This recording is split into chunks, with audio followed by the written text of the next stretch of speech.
So I've been hearing a lot of people say that AI is going to take a lot of our jobs.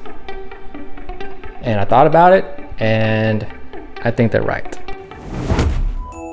Have you heard the joke about the bear running to eat people? You know the old joke, like if you're being chased by a bear, you don't have to be the fastest person. You just can't be the slowest person. AI is the bear. Don't be the slowest person. But I think a better analogy is if there were 1,000 bears and say 1,200 people. So you're not just outrunning one person or two, but you have to outrun a lot of people. The bear is not gonna eat everyone's job. So if you're really good, then you might be safe. So let's say let's say you get eaten by AI and you go somewhere else. Maybe be a plumber. There are no robots yet.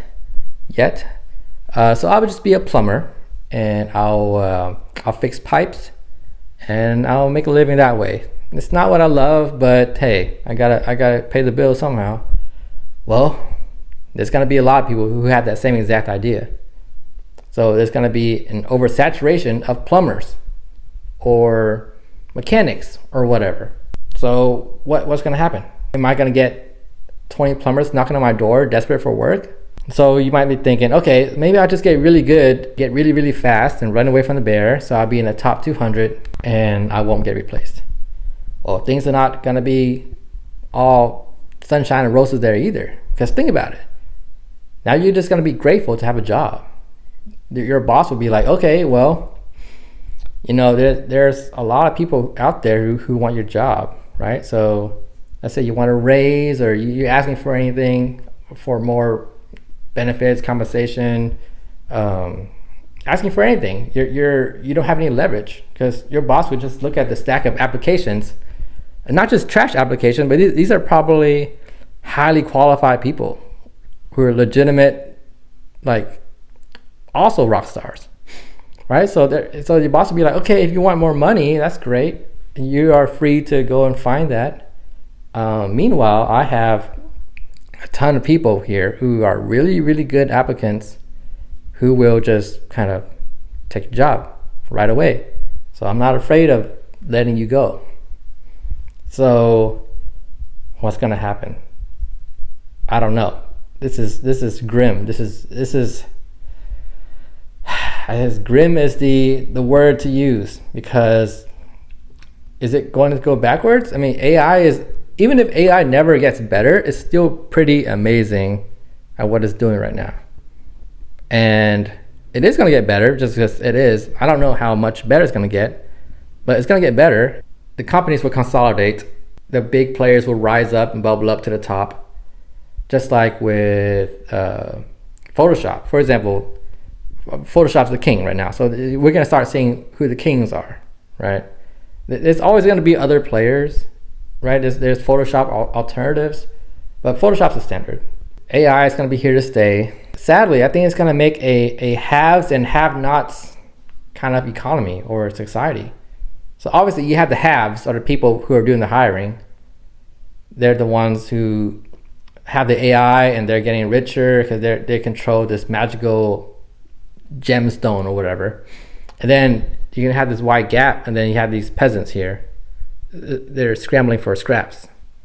They're just like, I just want a job, any job. I'll do anything. I just need to feed my family.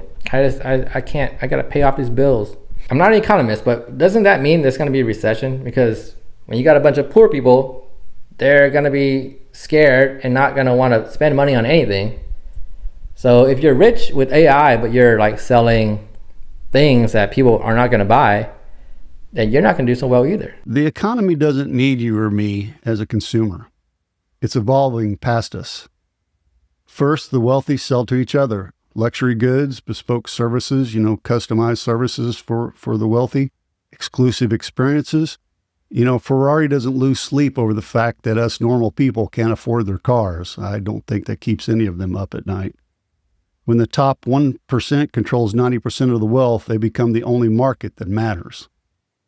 Then comes phase 2. Google's already building AI to AI advertising that we touched on a couple of episodes ago, machines negotiating with machines.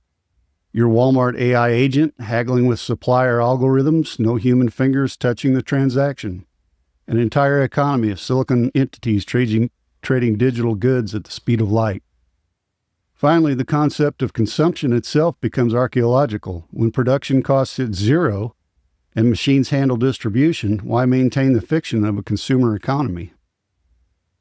The owners of capital won't need customers. They'll need energy, computing power, and raw materials. You know, the things they're hoarding right now. So in that doomsday scenario where AI ruins the economy, what's going to happen?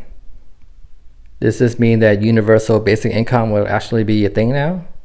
So the government has to do something, right? If, let's say, 1 out of every 2 people, or 50% of American citizens are jobless, I mean, that's a big deal. Yeah, you got some people who have jobs, but then there's going to be a ton of people who don't have jobs. And it's the Great Depression, right? It's how is the government going to step in and try to fix that? The government can't just stand there and be like, oh yeah, I hear you. There are millions of people out there who don't have jobs, but we're just not going to do anything about it. So how do you create jobs? I don't know. I don't think AI is going to magically go away. I feel like we see a small scale version of it with self-checkout right now. So let's say you have 5 checkout stations. It doesn't mean there's no humans working there. There might be one like manager overlooking all those 5 stations. But so now there's going to be less jobs for cashiers, and the manager who works there probably doesn't have much leverage. Now, one saving grace, one thing about self-checkout is that a lot of people don't like it. So it's not a good experience. People don't like it. I think there are some issues with stealing and theft. So they're like, well, these machines cost money, and people are using it either by mistake or whatever. They're just not paying for the goods. So this might not be so great, to put up with this headache. I don't know how that would translate to AI. How expensive will AI be? I don't think AI would be that expensive. It's not like you're building a physical machine. If you're a business, you would just pay money to license it or something, or pay money for the credits.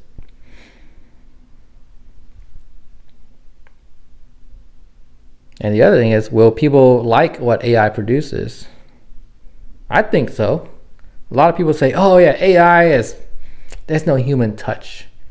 It's just not as good as a human doing it. It's like, are you sure?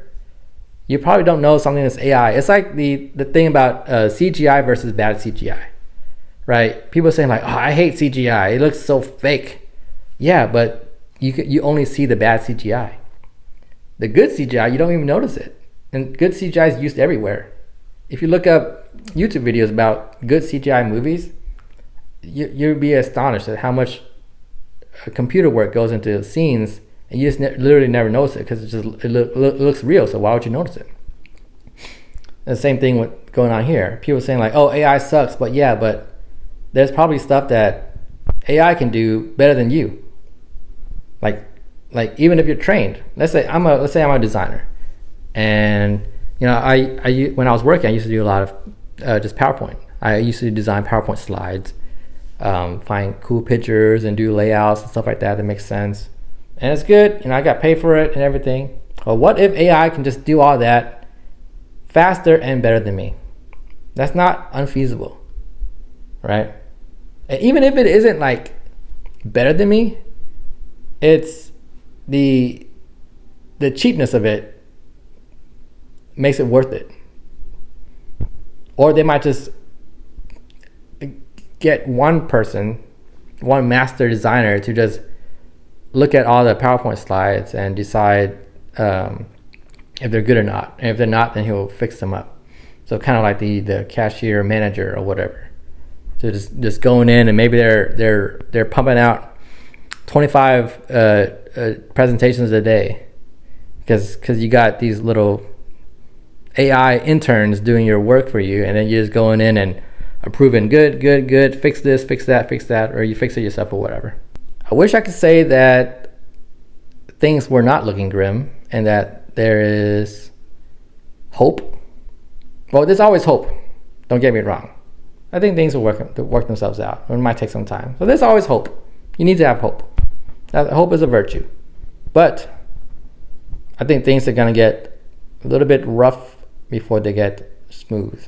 And we're just going to have to prepare for that. So maybe hoard that money. Save that money. Don't spend it. You might need it for a rainy day. Very rainy day. Or rainy couple years coming up. Something to think about.